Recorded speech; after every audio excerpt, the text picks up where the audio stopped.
여러분 제가 수많은 책들과 수많은 설교를 이렇게 들었을 텐데 말이죠. 그게 다 100%내 삶 속에서 순종이 되면 얼마나 좋겠습니까? 그런데 어떤 것은 참 좋은 말인데, 정말 순종해 볼 말인데, 이런 생각하면서 그냥 순종해야 되는데 하면서 의식 밑바탕에 쭉 이제 깔리는 그런 말씀도 많이 있겠죠. 여러분, 제가 오늘 이 요한복음 14장 말씀을 준비하면서 갑자기 어떤 생각이 불쑥 떠올랐는가 하면, 제가 오래전에 부흥회를 갔는데 그 부흥사 목사님이 그런 이야기를 하더라고요. 여러분이 정말 불받은 주의 종이 되고 싶습니까? 아멘. 여러분들이 정말 뜨거운 하나님의 사람이 되고 싶습니까? 하면서 아멘 했어요. 그러면서 하는 말이 뭔가 하면, 그 뒤에 말이 만만치 않은 말이라 가지고 그것이 의식 밑으로 쑥 깔아앉았던 것 같아요. 그게 뭔가 하면, 자기가 실제로 경험해 보니까, 여러분, 복음서를 딱 열면 복음서 첫머리에 있는 산상수훈 있지 않습니까? 마태복음 5장, 6장, 7장 산상수훈, 그것을 예수님의 말씀으로 여러분 당연히 믿고 그것을 통째로 암기를 하고, 그리고 이 요한복음 뒤쪽으로 가면 오늘 본문부터 시작되지는 14장, 15장, 16장을 여러분 다락방 설교 내지는 다락방 강화라고 부르는데, 이 예수님의 마지막 설교, 할 수 있으면 17장 대제사장의 기도까지 이 다락방 설교를 통째로 여러분들이 암기하면, 그러면서 그분은 이렇게 말을 덧붙였어요. 쓸데없는 책 읽지 말고, 쓸데없는 거 보지 말고, 네가 정말 불받은 주의 종이 되기를 원하면 산상수훈 마태복음 5장, 6장, 7장, 다락방 설교 요한복음 14장, 15장, 16장 이것을 통째로 암기하면 너는 불의 종이 될 것이다. 그렇게 여러분 예언을 했거든요.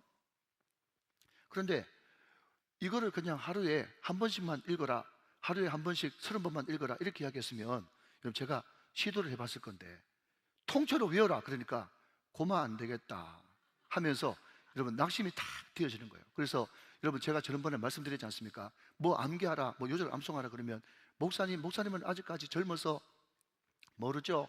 나도 젊을 때는 다 그걸 외우고 했는데 요즘에는 머리가 완전 돌이 돼가지고 나는 막 암송이라는 것은 절대로 못합니다.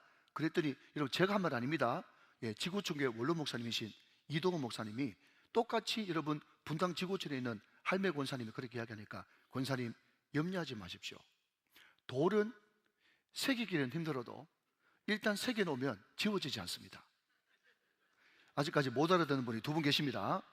여러분, 저와 여러분이 혹시 돌이라 하더라도 이것을 설사 다 암기를 못한다 할지라도 여러분 그분이 다 해보고 하는 소리니까, 마태복음 5장, 6장, 7장 산상수훈, 그리고 요한복음 14장, 15장, 16장 다락방 강화 내지는 다락방 설교, 이것을 여러분 절대로 핸드폰에 저장해 놓지 마시고 종이로 프린트를 뽑아가지고 늘 하루에 한 번씩이라도 이렇게 묵상하고 하면, 여러분 갑자기 그 예수님의 말씀이 나에게 다가와서 여러분 저와 여러분이 다 불의 종이 될 줄로 믿습니다.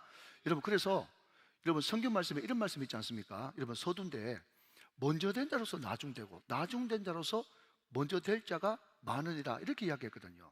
여러분 제가 누누이 말씀드리지만 우리 예수 믿는 사람들은 절대로 되어서는 안 되는 것이 용두삼이 되어서는 안 된다. 아멘. 처음에는 여러분 잘 나가다가 끝이 안 좋으면 얼마나 비참합니까? 그런데 우리가 늘 소원하고 바라는 것은 뭔가 하면, 우리가 지금 먼저라고 그러더라도 나중 돼서 더 잘 되고 더 잘 되어지면 그보다 더 좋은 것이 없죠. 그냥 그것을 뭐라 그럽니까? 뭐 그런 말이 있지 않습니까? 그죠? 그러니까 여러분 무슨 말인가 하면, 여러분 제가 이렇게 쭉 신앙생활을 해보니까 어떤 장로님, 집사님, 권사님들은 담임 목사보다, 말씀을 전하는 담임 목사보다 더 믿음이 좋은 분이 계세요. 그래서 왜 이런 일이 발생할까? 나는 말씀을 전하는 자인데 어떻게 선생보다 제자가 더 좋은 청출난함이 왜 일어날까라고 이야기했더니, 저는 여러분 방금 이야기했듯이 다 연관되어 있습니다. 마태복음 5장, 6장, 7장을 한번 암송해 보십시오. 요한복음 14장, 15장, 16장은 한번 암송해 보십시오 라고 말을 하지만, 저는 할 일이 많아가지고 저는 읽기만 읽고 암송은 안 할 거거든요.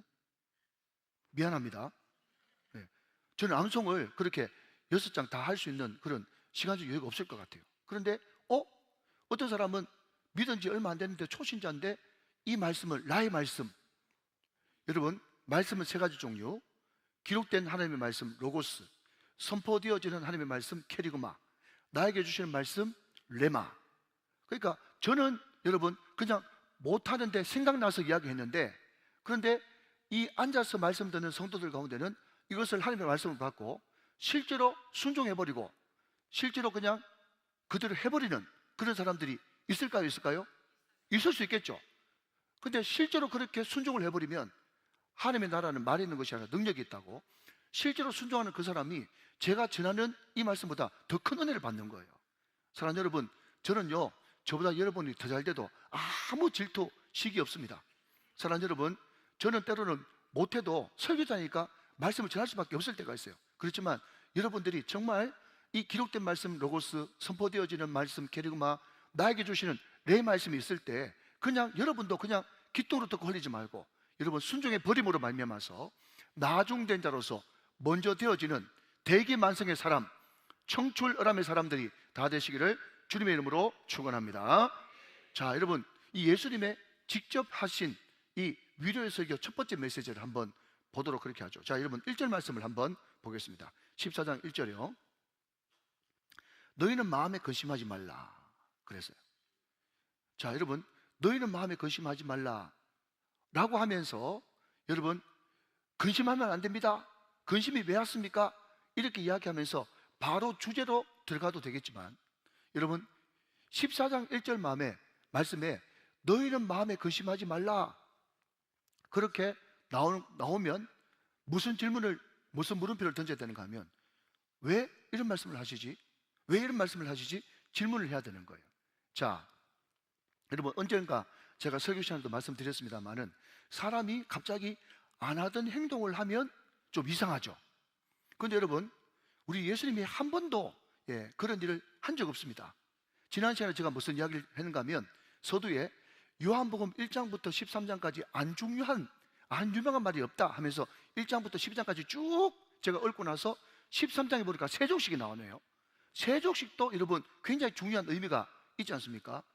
그런데 여러분 그 세족식은 관공서에서, 학교에서, 기관에서, 어떤 공동체에서 그냥 리더가 이렇게 섬겨주는 거야, 또 이렇게 리더가 낮아지는 리더십을 발휘해야 돼, 그것을 위해서 한 것이 아니고 이것은 십자가의 깊은 구속의 의미가 있으며, 우리가 한번 구원받았다고 할지라도 끊임없이 우리는 발을 씻고 회개하고 또 이 말씀을 실천하고 순종해야 되는 그런 사명이 우리에게 있다라고 하는 깊은 메시지가 거기에 들어있다 말이죠. 그러나 그럼에도 불구하고 우리 예수님은 일평생 동안, 공생의 기간 동안에 이 세족식을 딱 한 번밖에 행하지 않았습니다.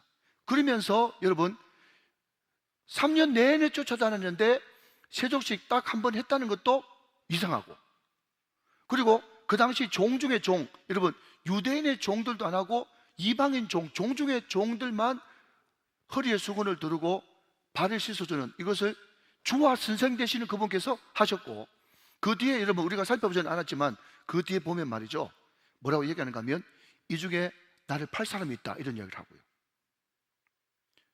나는 죽더라도 주님 따라가겠습니다 이렇게 이야기하니까 네가 닭 울기 2번 울기 전에 나를 3번 부인하리라 이런 이야기를 하시고, 그리고 나는 지금 간다, 너희들이 따라올 수 없는 곳으로 간다,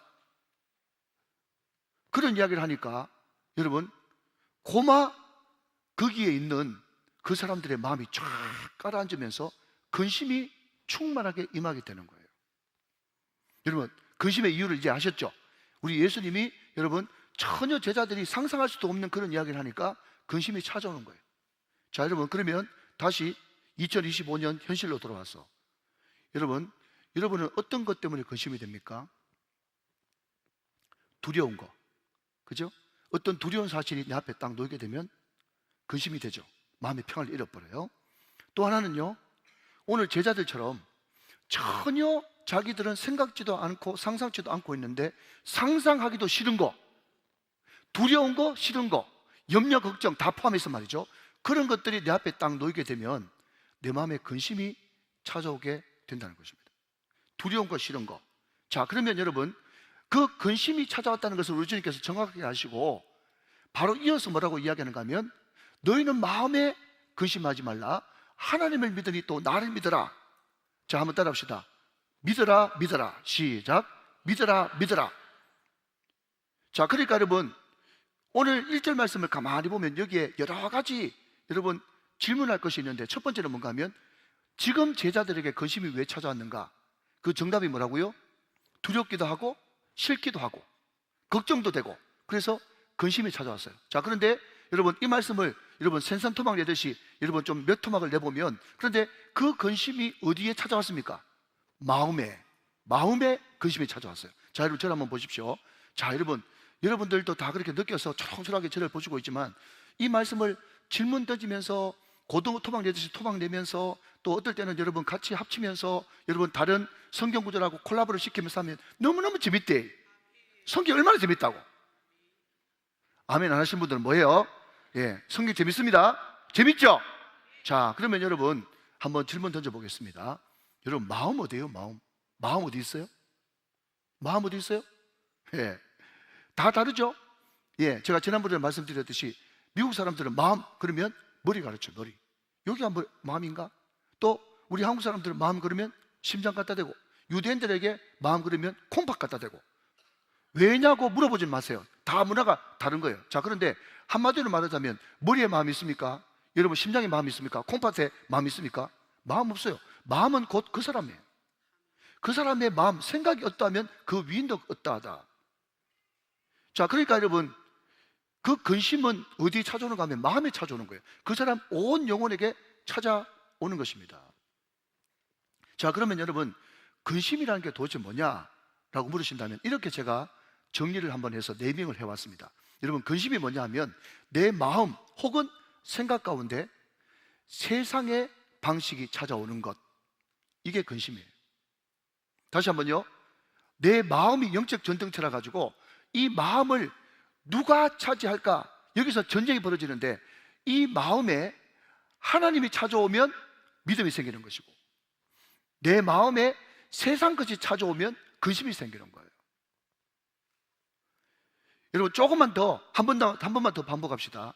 오늘 이 자리에 계신 우리 청년들, 또 여기 있는 모든 분들이 마음속에 여러분 두렵고 염려가 되어지고 싫고 부정적이고 만사가 귀찮고 이 모든 부정적인 것들을 다 근심이라고 했었을 때, 근심이 왜 찾아오느냐라고 물으신다면, 그 생각 속에, 그 마음 속에 여러분 세상 것이 찾아오면 근심이 생기는 거예요. 그러면 믿음은 뭐냐라고 정의하라고 한다면, 믿음은요 근심을 제거하는 가장 강력한 무기가 믿음인 거예요. 여러분 오늘 이것을 꼭 마음속에 여러분 간직하시면 좋겠다, 그런 생각을 하게 됩니다. 여러분 아브라함이라고 하는 인물이지 않습니까? 그 아브라함이 분명히 하나님께서 복의 근원으로 부르시고 믿음의 조상으로 부르셨는데, 그 땅 가운데 여러분 가나안 땅 가운데 도착한 지 얼마 되지 않아 가지고 여러분 기근이 들었습니다. 그런데 그 아브라함은 하나님의 약속과 하나님의 언약이 분명히 가나안 땅에 있음에도 불구하고 여러분 기근이 찾아들자 말자 뒤도 돌아보지 않고 애굽으로 바로 내려갔습니다. 애굽으로 바로 내려가니까 여러분 옛날부터 좀 그렇게 생각하지, 옛날에는 그렇게 생각하지도 않다가 갑자기 왜 애굽에 내려가고 나니까 평상시 때는 그렇게 생각하지도 않았던 자기 마누라가 그렇게 예쁠까요? 나이 65인데. 물론 우리 우정교회 65 우리 권사님들 다 이쁘죠. 다 이뻐요. 그런데 여러분 평상시 때는 그렇게 생각 안 하다가 애굽으로 내려가자마자 여러분 갑자기 어떤 생각이 드는가 하면 내 아내가 너무 예쁘네. 자, 예쁜 애로 끝나면 그냥 사랑해주면 될 것 아닙니까?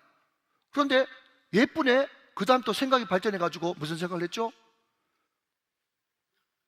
우리 아내가 예쁘기 때문에 그 바로라고 하는 놈이 우리 마누라 뺏으려고 할 거야.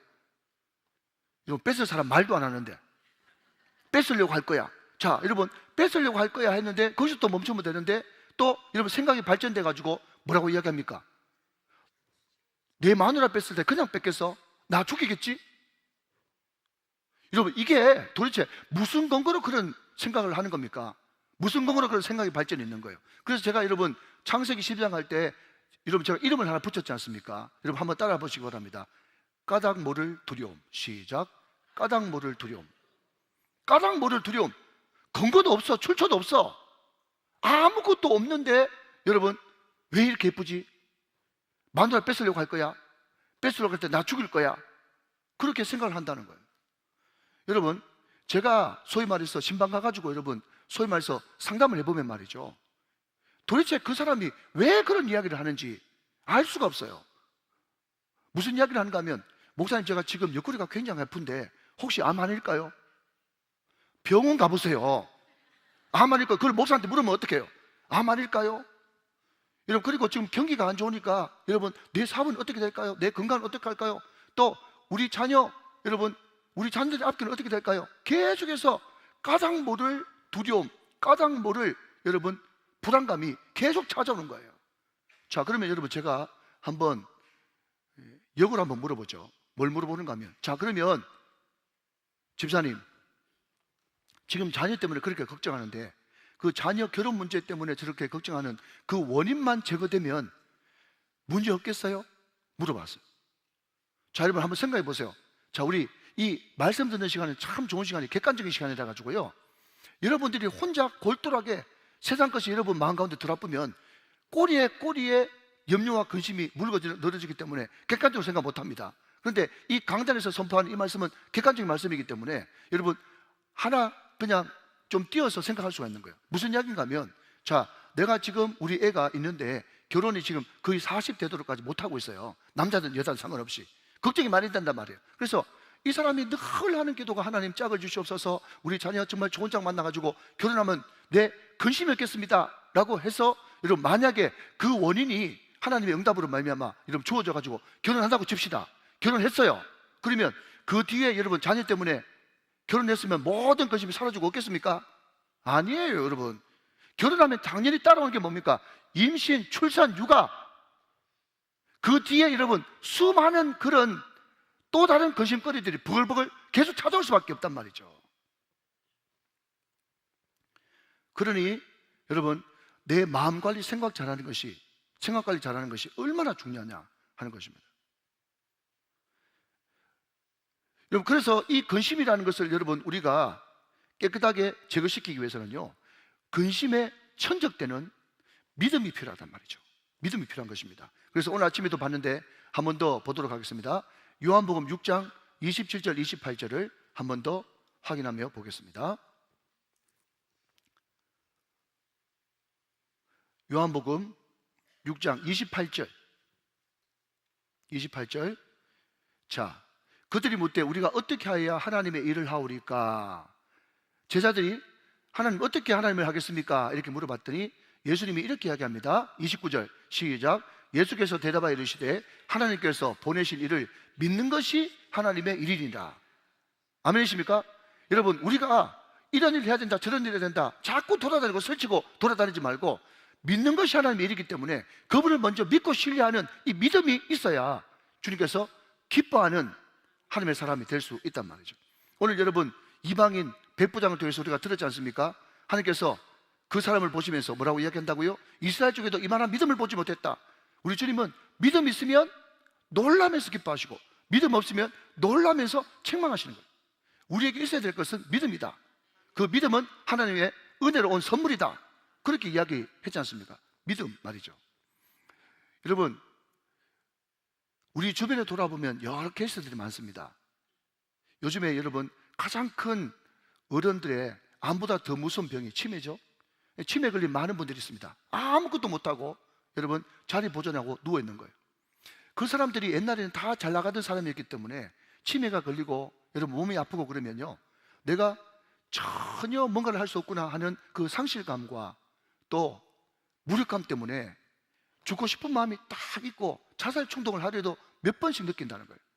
그런데 여러분, 어떤 할아버지 할머니들은 고독사로 여러분 스스로 목숨을 끊기도 하고, 어떤 사람은 그래도 생명을 유지하면서 잘 살고 있는데, 잘 살고 있는 사람들의 특징이 뭐냐라고 여러분 설문조사를 받아봤더니, 내가 이렇게 치매에 걸리고 여러분 미안합니다 똥오줌도 못 가리고 자리 보존하고 누워있어도 그 손자들 또 아들 딸들이 와가지고 아빠 엄마 힘내세요, 우리는 할아버지 할머니가 살아계신 것만 해도, 얼굴 보는 것만 해도 너무너무 감사하고 우리는 힘이 나요 하면서 그 할아버지 할머니를 믿어주는 그런 가정은 살 소망이 생기는 거예요. 그런데 믿음을 주지 못하고 여러분 믿음을 저버리는 그런 가정은 죽을 수밖에 없는 거죠. 여러분, 제가 지금도 젊지만은 지금보다 더 젊을 때 이 가정을 신방하지 않습니까? 그래서 어떤 사람이 기도 제목을 내놓는데 그냥 사업 구상을 내놓는 거예요. 근데 그 사업 구상을 들어보면 어떨 때는 너무 황당하고 제가 생각할 때는 99.99%안 돼요. 그러면 그때만 해도 날카롭게 지적하면서 성도님, 이거 정말 된다고 생각하십니까? 제발 좀 정신 차리세요 하면서 어떻게 하든지 그 사람 실패하고 나중 내가 울 것을 생각해가지고 막고 차단시키고 못하게 하고 막 그랬거든요. 그런데 여러분, 요즘에는 좀 시간이 들고 나이가 드니까 굉장히 좀 황당한 말을 해도 믿어주는 거예요. 내가 축복해드리겠습니다. 열심히 한번 해보세요. 또 이런 이야기 들으면 그때 목사님 막으셔야지 무슨 소리 합니까? 여러분, 초점을 못 맞추고 있단 말이에요. 그냥 들어보세요. 그래서 여러분, 축복을 해주고 잘 될 거라고 선포하고 믿어주세요. 그러면 여러분, 두 가지 현상이 나타나는데 이 실제입니다. 이 실제예요. 여러분, 자녀들한테도 주변 사람들한테도 그렇게 하셔야 돼요. 두 가지가 나타나는데 여러분, 내가 판단하고 내가 여러분 생각하고 있는 이 상식이 다 맞습니까? 안 맞아요. 하나님이 여러분 함께 하시면 얼마든지 또 되는 수가 있더라고요. 되는 수가 있어요. 그리고 만약에 그것이 정말 황당해가지고 안 된다 그러면 내가 축복기도 해주니까 그 사람이 나중돼가지고 진로나 여러분 계획을 바꾸는 역사가 일어나더라고요. 그러니까 차라리 여러분 그때 안 된다고 딱 무자르듯이 잘라버리면 여러분 마음이 얼마나 여러분 힘들고 고통스럽겠어요. 그런데 믿음을 가지고 그 믿음을 수용해주고 여러분 믿어주니까 하나님께서 더 좋게 선하고 아름답게 인도하시는 하나님이 계시더란 말이죠. 사랑하는 여러분, 하나님을 믿으니 또 나를 믿어라. 믿어라, 믿어라, 믿고 믿어라. 이것이 굉장히 중요한 겁니다. 여러분, 또 하나 여러분 예를 하나 더 들자면 우리 교회 안에 얼마나 충성스럽고 또 봉사 열심히 하고 또 인격적으로 훌륭하고 이런 분들이 계십니까? 예, 그런데 그런 분들도 참 마귀는 아주 못된 놈이라 가지고 그런 사람 뒷담화하는 사람도 있다 그러더라고요. 내가 볼 때는 저 정도만 되면 완전 A 플러스 중에 플러스인데 그 모습을 보고도 뒷담화하는 그런 사람이 있어요. 그런데 그때요, 여러분, 그런 말 하지 마세요. 그러면 분위기 탁 깨지면서 굉장히 분위기가 착각하지 않습니까? 그런데 요즘에 여러분 제가 좀 성숙하고 나이가 좀 들어가니까 우리 교회에서는 그런 일이 없는데 밖에 나가서 사회생활을 하면서 그런 일이 많이 있어요. 그때 되면요, 저는 이 사람 지금 뒷담화하네, 안 좋은 소리 하네 그러면요, 그 뒷담화함과 동시에 제가 빨리 캐치해가지고 우리 육성호 장로님이 얼마나 인격적으로 훌륭하시고 얼마나 충성 많이 하시고 봉사 많이 하고 얼마나 마음이 넓고 또 눈물이 많고 그러면서 막 좋은 이야기를, 긍정적인 이야기를 해주는 거예요. 그런 소리 하지 마세요. 이것도 여러분 괜찮지만 그럼에도 불구하고 그 사람의 좋은 점, 장점을 막 이야기를 해주는 겁니다. 그 사람을 여러분 믿어주고 앞으로 그렇게 될 줄을 믿고 장점을 이야기해 주는 거예요. 자, 그랬더니 여러분 놀라운 일이 발생하는데 어떤 일이 발생하는가 하면 그 사람 장점을 딱 이야기하니까 이 사람이 뒷담화를 못하는 거예요. 왜냐하면 만약에 이 사람이 그 사람의 장점을 이야기함에도 불구하고 계속해서 뒷담화를 하면 자기는 1이고 여기는 2가 되잖아. 여보세요? 무슨 말인지 알겠죠? 그러니까 그 사람이 바보가 아닌 이상 뒷담화를 더 이상 못하는 거예요. 그러니까 여러분, 어떤 누구를 믿어준다는 것은 굉장히 파워풀한 것입니다. 사랑하시는 여러분, 여러분 자녀들을 믿어주십시오. 여러분 주변 사람들을 믿어주십시오. 어떤 사람이 그 사람에 대해서 안 좋은 이야기를 하고 그것이 아무리 객관적으로 사실에 가깝다고 할지라도 하나님을 바라보면서 여러분 믿어주는, 여러분 그 사람을 칭찬하는 말을 하십시오. 그렇게 되어질 때 하나님께서 반드시 거기에 여러분 분열이 아니라 하나님의 놀라운 하나됨을 이루게 하실 줄로 믿습니다. 자, 그러면 여러분 이 믿음, 하나님을 믿으니 또 나를 믿으라 할 때 그 믿음의 내용이 뭐냐라고 할 때 여러분 하나는 준비입니다. 예, 준비하신다, 예배하신다. 자, 여러분 2절 말씀 한번 보실까요? 2절 말씀. 내 아버지 집에 거할 것이 많도다. 그렇지 않으면 너희에게 일렀으리라. 내가 너희를 위하여 거처를 예비하러 가노니. 자, 예비, 거기에 동그라미 한번 쳐보시고요. 3절 넘어갑니다. 가서 너희를 위하여 거처를 예비하면, 예비, 거기에 동그라미를 한번 쳐보시고요. 내가 다시 와서 너희를 내게로 영접하여 나 있는 곳에 너희도 있게 하리라. 자, 여러분 제자들이 예수님이 떠난다는 그 이야기를 듣고 굉장히 마음이 어려웠어요. 그런데 예수님의 이 말씀은 뭔가 하면 내가 떠나는 것이 너한테 좋다, 라는 그 이야기입니다. 자, 여러분 저를 한번 보셔야 됩니다. 무슨 이야기인가 하면, 여러분 우리가 무슨 말을 할 때는 거기에 우리의 문화라든지 여러분 자란 배경이라든지 그것이 다 포함되어 있는 게 언어잖아요. 그렇잖아요, 그죠? 마찬가지로 여러분 성경도 그 이스라엘의 문화와 배경 이런 것들을 여러분 다 깔고 여러분 그 말을 하고 있는 중입니다. 제가 왜 이런 말을 하는가 하면, 여러분 우리는 결혼식을 한 번 합니다. 그런데 유대인들은, 예수님 시대 유대인들은 결혼 2번 했어요. 무슨 이야기인가 하면요, 마리아와 요셉이 정혼했지 않습니까? 정혼. 그 이미 부부 사이거든요. 정식 부부 맞습니다. 그럼에도 불구하고 같이 안 살았거든요. 무슨 이야기인가 하면, 이스라엘에는 남녀가 만나가지고 먼저 약혼 비슷한 정혼을 하는데, 정혼 그것이 정식 부부입니다. 그냥 약혼자 아니고 정식 부부예요. 그리고 나서 여러분 신부집에서 정혼을 하고 나서 이제 신랑이 자기 집으로 돌아갑니다. 자기 집으로 돌아가가지고 뭘 해야 되는가 하면, 짧게는 6개월, 길게는 1년 동안 이제 신혼집 거처를 마련하는 거예요. 거처를 마련해요. 그래서 어느 날 아버지가 거처가 다 마련됐다 싶으면은 신랑 보고, 아들아 가서 네 신부 데리고 오너라 라고 이야기를 하는 거예요. 여러분, 네 신부 데리고 오너라 라고 이야기하는 그날과 그 시는 아버지만 알고 아들도 모릅니다. 이해되시죠? 그러니까 여러분 다 성경이 그런 배경을 가지고 있네요. 그러면 아버지가 네 마누라 데리고 오너라 그러면 여러분 가서 신부 아버지한테 이제 지참금을 주고 신부를 데려와 가지고 신랑 집에서 여러분 결혼식을 한 번 더 올리고 영원히 거기서 거주하고 사는 거예요. 그러니까 여러분 지금 예수님이 떠나지 않습니까? 신부되는 제자들을 놔두고 떠나지 않습니까? 떠난다는 것은 여러분 그 시대의 문화로 따지자면 뭘 한다는 이야기예요? 다시 온다는 이야기지 않습니까? 다시 온다는. 그러니까 내가 떠남으로 말미암아 너희들 너무 힘들어하지 마라. 내가 가야 다시 온다. 내가 가는 것은 너희를 위해서 뭘 준비하러? 거처, 살 집을 준비하러 가는 것이다 라고 말씀하고 있다는 것입니다. 여러분 이 거처라는 이야기도 또 여러분 창세기부터 쭉 훑으면요 굉장히 여러분 의미가 깊습니다. 목사님 말만 하지 말고 그게 뭔데요? 라고 이야기한다면, 자 여러분 보십시오. 하나님이 아담과 하와 여러분 창조하시고 둘 결혼시키셨죠? 여러분 아담과 하와 결혼만 시키고 여러분 아무것도 안 줬습니까? 에덴이라고 하는 거처 줬잖아요. 거처. 하나님은 여러분 항상 우리에게 결혼만 시키는 것이 아니라 거처를 제공하십니다. 에덴 동산에는 거처 주셨잖아. 그리고 쭉 넘어가서 여러분 하나님이 이스라엘 백성들을 출애굽 시켰죠. 출애굽 시킬 때 그냥 출애굽이 목적입니까? 결국 여러분 무엇을 마련하고 출애굽 시킵니까? 가나안을 마련하고 출애굽 시키는 거예요. 거처잖아요. 거처. 할렐루야. 여러분 성경은요 어마어마한 책입니다. 우리를 신부로 부르셨지 않습니까? 그죠? 신부를 부르셨으면 그냥 신부로 불렀습니까? 아닙니다. 하나님이 이미 우리를 위해서 우리 본향집에 거처 준비하고 계신 줄로 믿습니다. 주님은 다 거처를 준비하고 우리를 부르신단 말이죠. 그러니까 예수님이 떠나는 것은 오히려 우리에게 기쁨이죠. 놀라운 사실은요, 그 예수님이 거처 준비해놓고 다시 와서 우리를 영접하신다.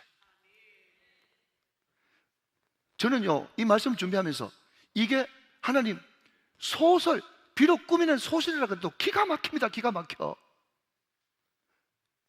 하나님의 아들이신 그분이 먼저 내 죄 대속하기 위해서, 나를 어렵게 하기 위해서 십자가에 죽으시고 부활하시고 여러분 하늘나라 올라가셔가지고 내 거처 준비한다는 이 소설로도 이런 소설을 쓸 수가 있겠어요?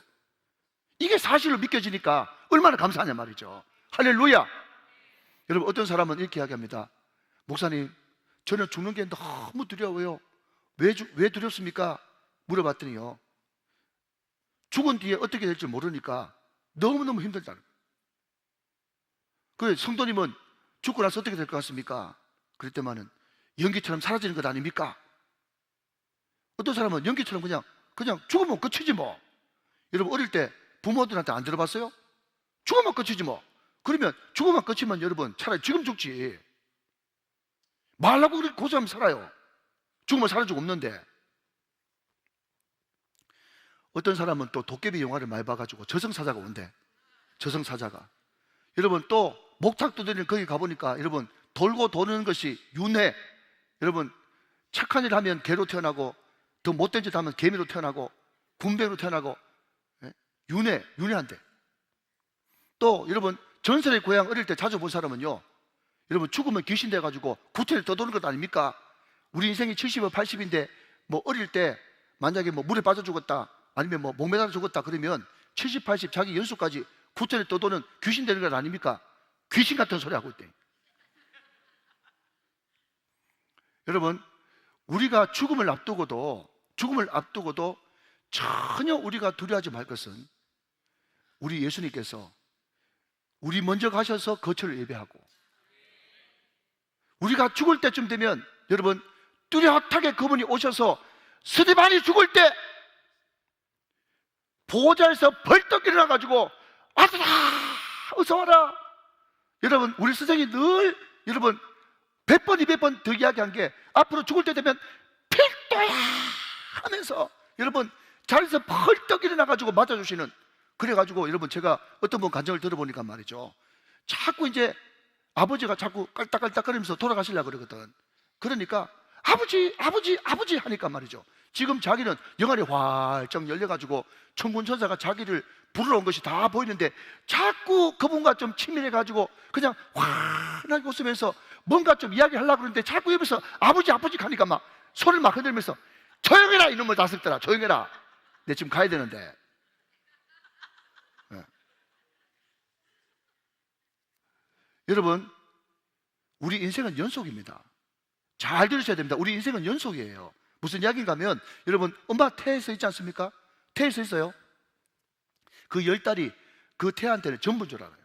근데 10달 되니까 여러분 꿈틀꿈틀하면서 이제 막 나와야 되니까 아이고 내가 엄마 태 안에서 이렇게 잘 먹고 잘 살았는데 이 밖에 나가면 어떡할까 하는데 쭉 막 미끄러져가지고 관 같은 거 타고 막 나가는 거예요. 나가는데 여러분 딱 관이 열리니까 환하게 우는데 거기 막 병원에 막 빛이 막 비치니까 아이고 눈이야 했는데 막 옆에서 그냥 자기 아들 딸 태어났다고 박수 치니까 놀래가 우는 거야. 놀래가 막 울어요. 놀래가 울어가지고 여러분 이 세상을 70이요 80 살지 않습니까? 80이라 가지고 여러분 이제 죽는 게 끝이 아니고, 마치 여러분 태아 배 안에 있을 때는 이것이 전부인 줄 알고 있는데 바깥에 나오니까 광명천지가 확 펼쳐지는 것처럼 여러분 7, 80 살고 천국 가면 말이죠, 내가 죽는 것이 이게 무서움이고 도는 줄 알았더니 우리 주님이 죽을 때쯤 돼가지고 자리에서 벌떡 일어나가지고 나를 영접하러 오셨네. 그분이 영접하는데 그분 손에 이끌려서 가니까 광명천지가 확 펼쳐지는데 여러분 세상에서는 한 번도 밟아보지 못한 여러분 붉은 카펫이 아니라 수정같이 맑은 수정 카페트가 쫙 깔리면서 천군천사 나팔소리 막 빵빠리가 막 울리는데 집이 막 보석으로 막 칠갑이 해가지고 사시사철 여러분 생명수 샘이 흐르고 생명과일이 열려가지고 무슨 이런 일이 다 있나 싶은데 여러분 거기서는 사망도 없고 곡하는 것도 아픈 것도 없고 할렐루야, 예수님과 동일한 영광스러운 모습으로 영생한단 말이죠. 여러분 7, 80이 여러분 영원 세계에 비하면 한 점에 불과하지 않습니까? 여러분 우리는 이터널 라이프 영생을 얻었단 말이죠. 예수님과 동일한. 우리가 여러분 이것도 어디 또 편집해가 또 누구한테 줄라. 우리가 영생교예요. 우리가 영생교라고. 할렐루야. 우리가 영생인 거예요. 그래서 여러분 외국 사람들은 말이죠, 구원 받았습니까? 이런 이야기 안 하고 이 영생이 너무 영광스러워 가지고 당신은 영생 받으셨습니까? 영생 받았습니까? 미국 사람들은 영생 받았습니까? 이터널 라이프 영생 받으셨습니까?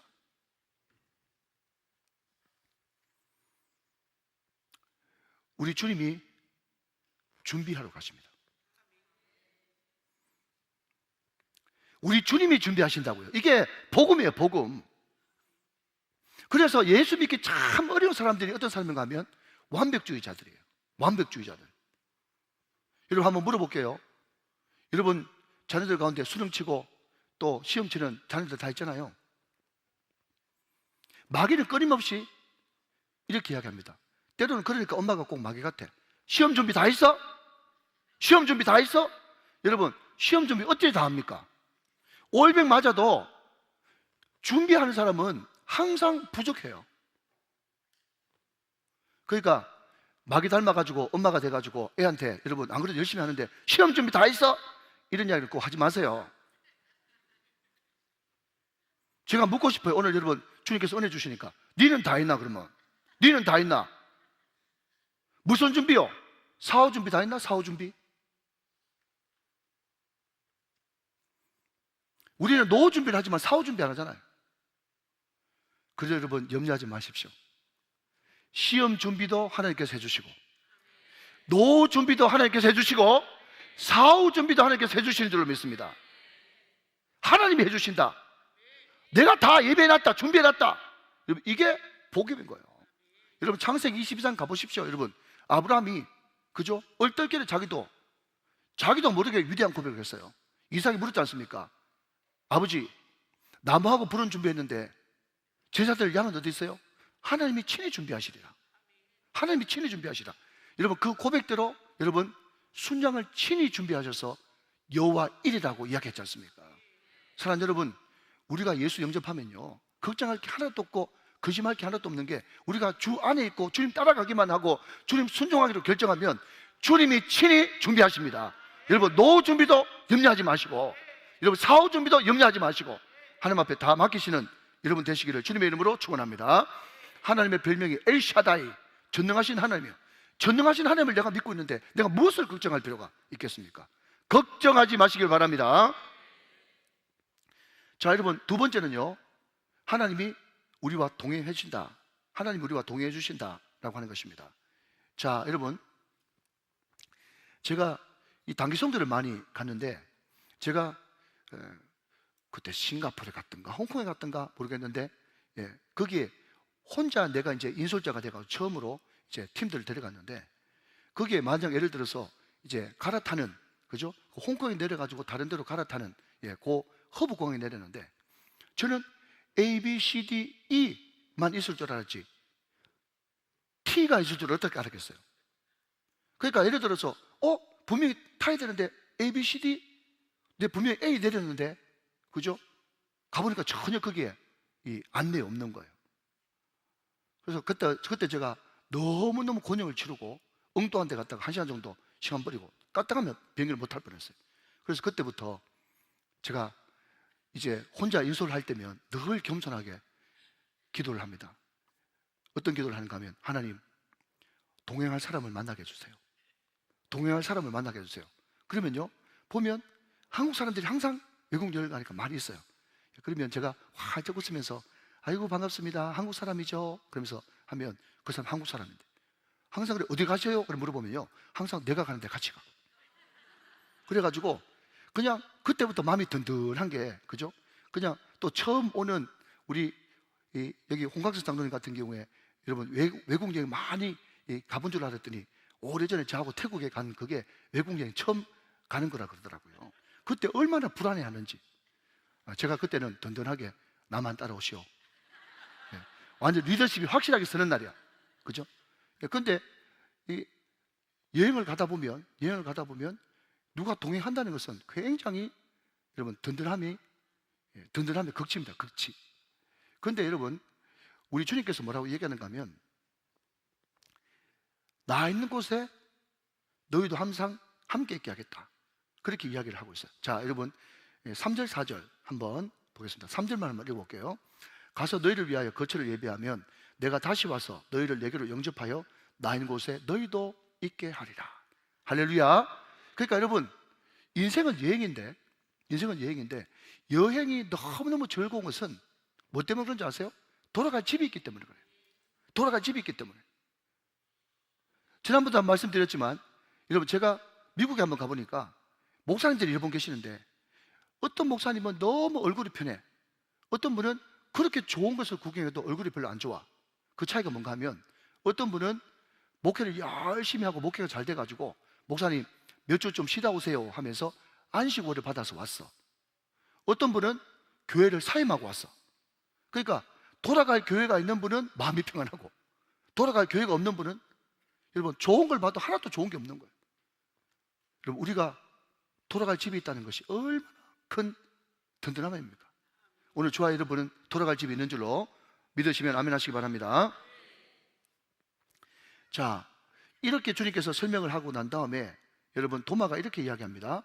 자, 여러분 4절 5절을 한번 보시기 바랍니다. 4절 5절. 내가 어디로 가는지 그 길을 너희가 아느냐? 아느니라. 5절 말씀. 도마가 이르되 주여 주께서 어디로 가시는지 우리가 알지 못하거늘 그 길을 어찌 알겠사옵나이까. 우리 주님은 안다 그랬는데 여러분 이렇게 도마처럼 좀 솔직한 사람이 있으면 여러분 굉장히 유명한 말씀이 나옵니다. 만약에 도마까지 아는 척했으면 내가 곧 길이요 진리요 생명이니 이 말씀 안 났습니다. 그런데 내가 가는 길을 너희가 아느니라 그랬는데 여러분 거기에 아는 사람이 분명히 있으니까 알다 그랬겠죠. 그런데 도마는 자기는 모르겠는 거야. 다른 사람 다 알아도 자기는 모르는 거지. 그러니까 도마는 정직하게 난 모릅니다. 어디로 가는지 모릅니다 라고 이야기를 했다는 거예요. 자, 여러분 굉장히 이것이 중요한 문제인데요. 여러분 성경 한 구절 여러분에게 소개해 드립니다. 여러분 고린도전서 2장 14절 말씀을 한번 보겠습니다.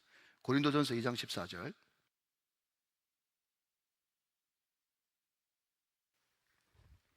자, 여러분 같이 한번 읽어보죠.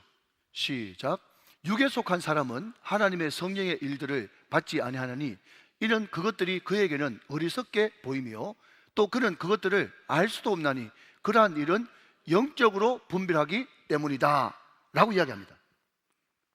무슨 이야기인가 하면요, 여러분 이 말씀의 세계, 이 영적인 세계는 아무리 공부 많이 하고 똑똑해도 성령이 아니고는 깨달을 수가 없어요. 여러분 제가 목사님 우리 딸이 지금 남자친구를 사귀었는데 잘하면 좀 결혼하겠어요. 근데 이 친구가 최고 좋은 대학을 나왔어요. 그렇게 이야기를 할 때 제가 이렇게 이야기합니다. 집사님, 권사님, 그 형제한테 한번 예배 같이 드려보자고 이야기해 보세요. 그렇게 이야기하거든요. 여러분 그 사람이 택한 백성이지 안 택한 백성이지요? 예배 드려보면 압니다. 그 사람이 아직까지 예수를 영접하지 않고 구도자라고 할지라도 성령의 말씀이 선포되어지는데 반응을 하고 귀를 기울이고 안 졸고 집중하지 않습니까? 그 사람은 상당히 여러분 가능성이 많은 사람이에요. 그런데 아무리 서울대 아니라 서울대 할아버지 하버드 대학을 나와도 이 말씀은 영적인 말씀이기 때문에 영으로야 분별할 수 있고 영으로야 깨달을 수 있기 때문에 그 사람이 굉장히 똑똑해가지고 한 번도 강의시간 존 적도 없고 여러분 다른 사람 말하는 거 경청하는 사람이라도 이상하게 설교 말씀만 들으면 졸음이 오고 귀에 말씀이 안 들어오는 그런 현상이 나타난다는 거죠. 그러니까 여러분 오늘 이 말씀도 잘 기억하십시오. 자꾸 어떤 사람들은 그럼에도 불구하고 시간이 지나면 괜찮겠지 않겠습니까? 라고 이야기하지만 여러분 제가 말씀드립니다. 믿음의 세계에서는요 시간이 약이 아닙니다. 잘 들으셔야 됩니다. 절대로 믿음의 세계에서는 시간이 약이 아니에요. 시간이 약이겠지요. 그 노래에 있지만은 시간이 약이 아닙니다. 그러면 여러분 다른 말로 바꾸면 뭘로 바꿔야 되는가 하면 성령만이 약인 거예요. 여러분 성령이 임해야 알아들을 수 있고 성령이 임해야만 분별할 수 있는 거예요. 그러니까 여러분 아무리 여러분 영적인 말씀을 전해도 육적인 사람은 그 근본 자체가 육이기 때문에 예수님의 사람들 그 책에 보면 여러분 가라지 아무리 영양분을 공급하고 약을 치고 해도 가라지는 가라진 거예요. 품종이 다른 겁니다, 여러분. 그러니까 성령이 아니고는 분별할 수가 없는 거예요. 도마가 다른 사람들은 다 이해한다고 할지라도 자기는 뭐 알지 못하겠다고 이야기를 했습니다. 그때 여러분 예수님이 그 솔직한 질문에 자기를 이렇게 이야기합니다. 나는 곧 길이요 진리요 생명이다. 여러분 이제 이 뒷부분을 잠깐만 말씀하고 말씀을 접도록 하겠습니다. 자, 여러분 첫 번째 길입니다. 길이 뭐냐라고 이야기한다면 방법이고 과정입니다. 자, 여러분 길이 있죠? 그리고 자, 여러분 들어보십시오. 자, 이 절벽 두 개가 놓여져 있다 그러면 다리 외야인데요. 이 절벽과 절벽을 여러분 잇기 위해서는 뭐가 필요합니까? 다리가 필요해요. 다리가 길인 거예요.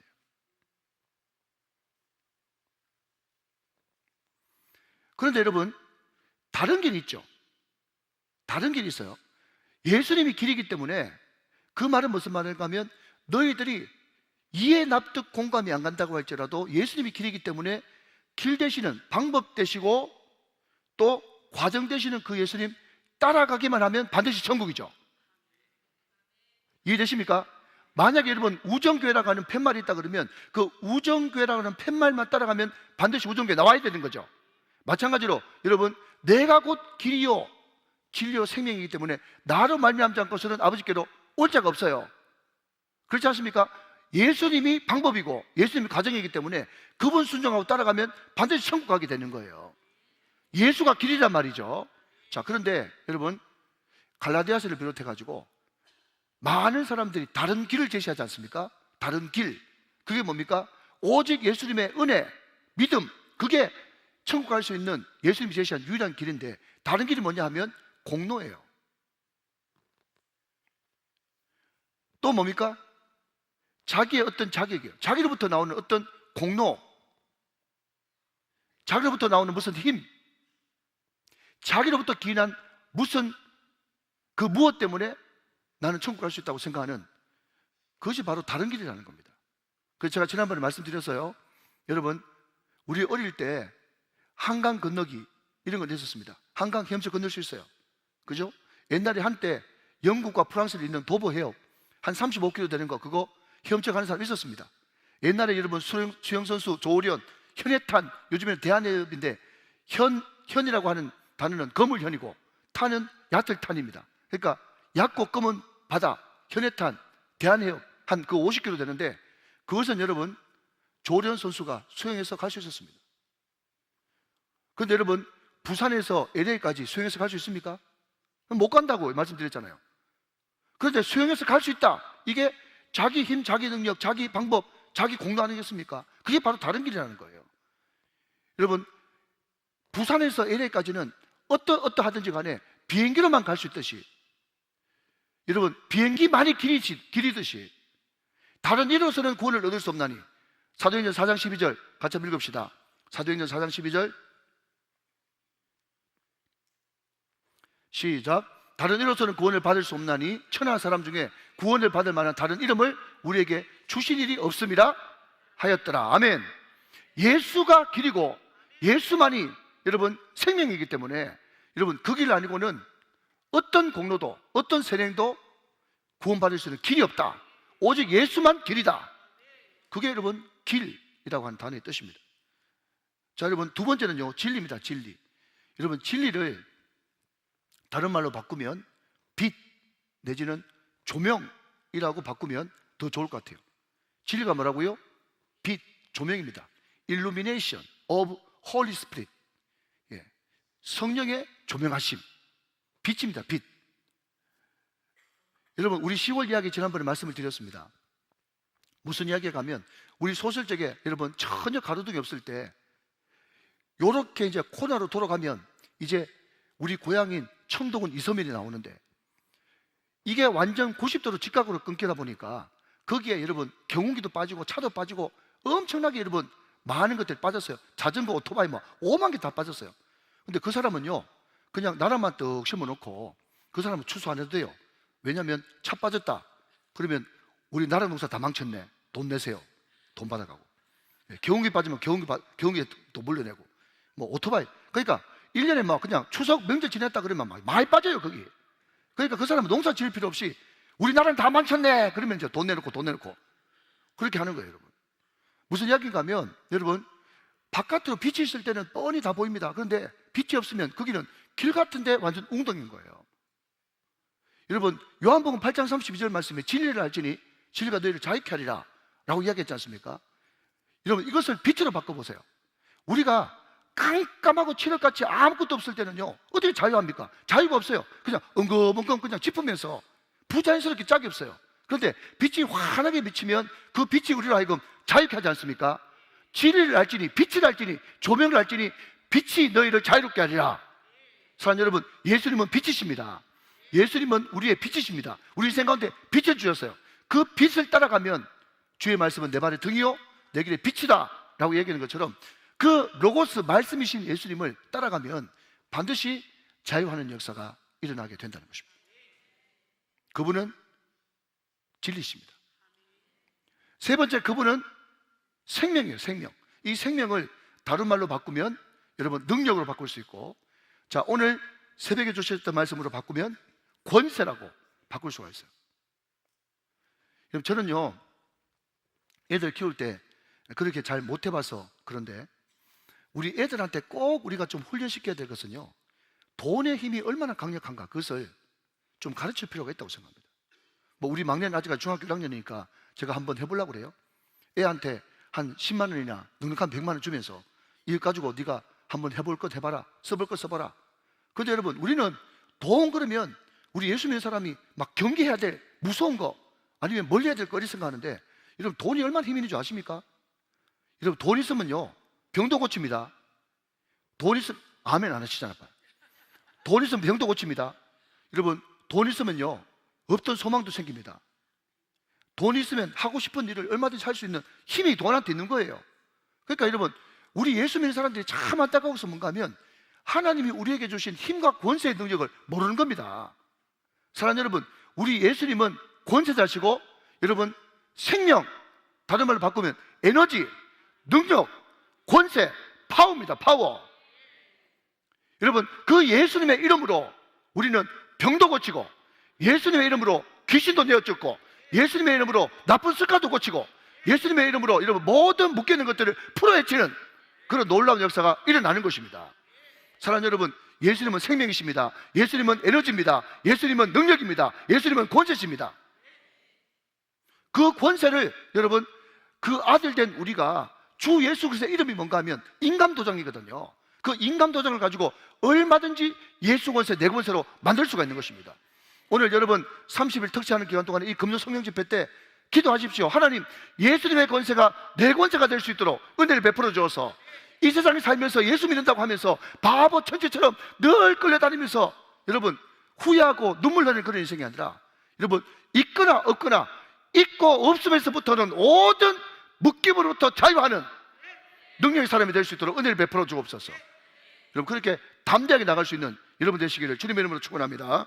자, 마지막으로 한 번 더 복습하면서 마치도록 하겠습니다. 자, 여러분 마태복음 28장 18절 말씀 한번 띄워주십시오. 자, 읽고 마칩니다. 자, 예수님의 권세를 우리가 이야기하고 있습니다. 생명은 권세입니다. 자, 예수님의 권세 어떤 것이 있을까요? 시작. 예수께서 나와 말씀하여 이르시되 하늘과 땅의 모든 권세를 내게 주셨으니. 할렐루야. 우리 예수님의 권세는 하늘과 땅의 모든 것을 가지신 권세입니다. 믿으시면 아멘 하시기 바랍니다. 자, 여러분 베드로전서 3장 22절 말씀 한 번 더 봅니다. 베드로전서 3장 22절 말씀 시작. 그는 하늘에 오르사 하나님 우편에 계시니 천사들과 권세들과 능력들이 그에게 복종하느니라.